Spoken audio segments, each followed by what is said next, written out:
centralized air conditioning system used for large cooling capacity. Usually for commercial purposes, chiller system consists of three main cycles, which are refrigerant cycle, chilled water cycle, and condenser water cycle. The components that are involved in refrigerant cycle are compressor, condenser, filter dryer, expansion valve and evaporator. For chilled water cycle, the component which involved are air handling unit and water pump. In condenser water cycle, the component that are needed for the process are cooling tower and water pump. Refrigerant cycle. Refrigerant cycle consists of four basic components, which are compressor, condenser, expansion device and evaporator. An additional component called filter dryer also included in the system. Compressor. Compressor works to increase the pressure of the refrigerant. In addition, it also serves to increase the temperature of the refrigerant higher than the temperature of condenser water so that the heat transfer can occur in the condenser. The refrigerant enters the compressor with low pressure gas and out with a high pressure gas condition. Type of compressor used was scroll hermetic type. Scroll compressor works based on gas at low pressure and temperature enter the suction line and go into the compressor. The low pressure and temperature gas is pressurized by the scroll compressor to high pressure and temperature gas. The high pressure and temperature gas is then passed through the discharge line and then go into the condenser. Condenser. The refrigerant in high-pressure gas will be enter the condenser at a temperature higher than the temperature of condenser water. In condenser, the heat will be eliminated to the condenser water from the cooling tower through the process of convection and conduction. After the heat is removed, the refrigerant in high-pressure gas is condensed into a high-pressure liquid when out of the condenser. Condenser most commonly used is shell and tube type. Water is flowing through the tube while refrigerant liquid flooded in the shell. Filter dryer. Before the refrigerant flow to the next main component, it will be passes through an additional component called dryer. Dryer acts as a dirt filter and absorb if there is moisture in the refrigerant. This ensures that refrigerant is clean and dry before entering the expansion valve. Expansion valve. Expansion valve serves to reduce the pressure and control the flow of refrigerant going into the evaporator. When the pressure of refrigerant has declined drastically, the temperature will drop dramatically, which is lower than chilled water temperature. In a centralized system, expansion device DXV thermal expansion valve type is used. It works according to the temperature of the refrigerant which comes out from the evaporator. Sensing bulb placed on outflow of the evaporator works to detect temperature of the refrigerant and sends a signal to TXV. Needle valve in the TXV will control the flow of refrigerant based on the transmitted signal. Evaporator. The refrigerant in low-pressure liquid form coming out from the expansion valve will flow into the evaporator at low temperature. In evaporator, the heat from the chilled water which comes out from the air handling unit will be absorbed by the refrigerant due to the temperature difference produced.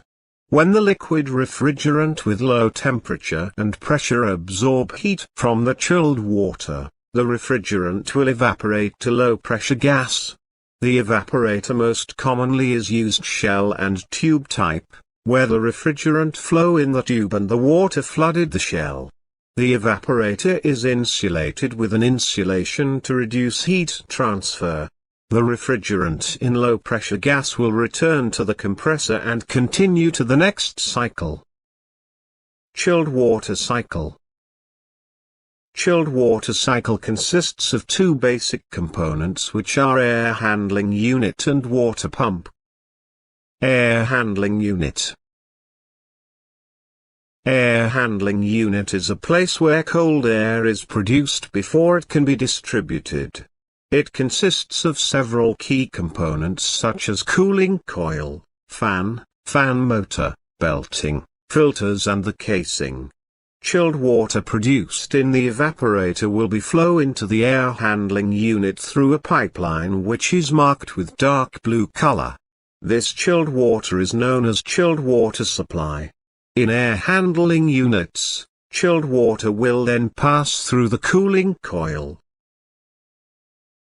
In the cooling coil, the hot air will go through the cooling coil and switch to cold air due to the heat transferred to chilled water.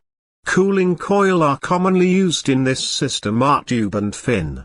After absorbing heat from the hot air, the chilled water will be known as chilled water return. Normally chilled water return pipe will be colored with light blue.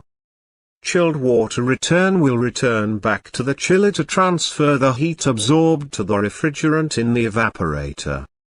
Water pump. This cycle will continue as long as the pump is functioning well.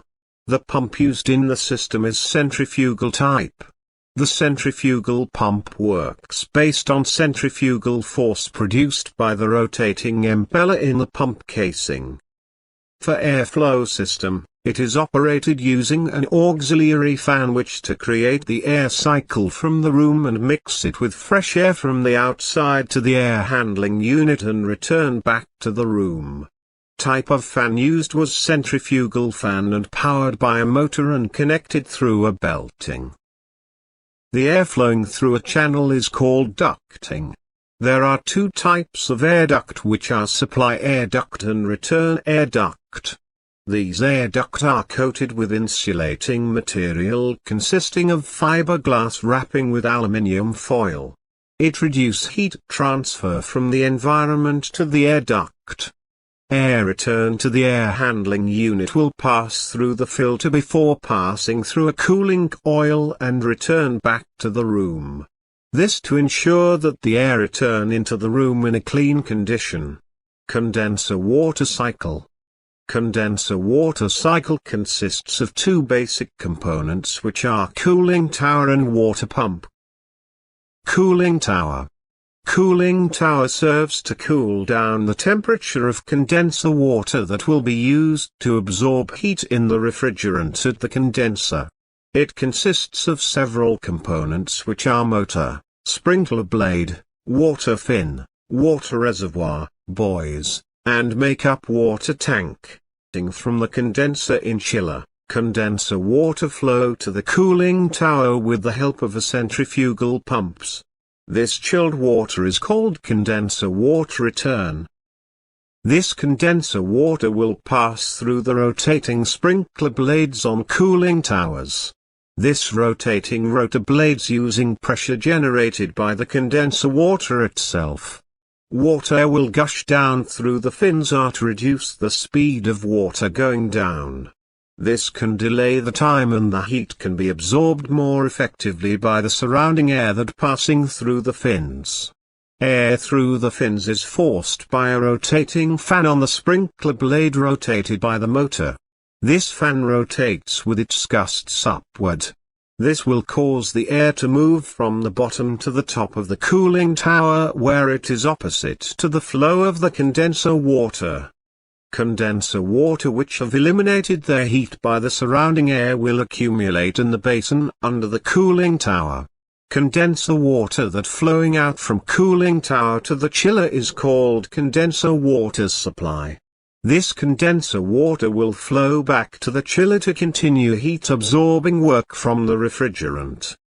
The buoy system at the water basin is connected to the make-up water tank.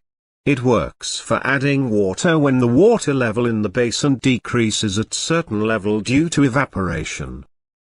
This condenser water cycle will continuously flow as long as the centrifugal pump is in good working condition. This explanation hopefully will enhance the student comprehension regarding the system. The centralized air conditioning is the commonly used system and it's very important to the student to well know the system.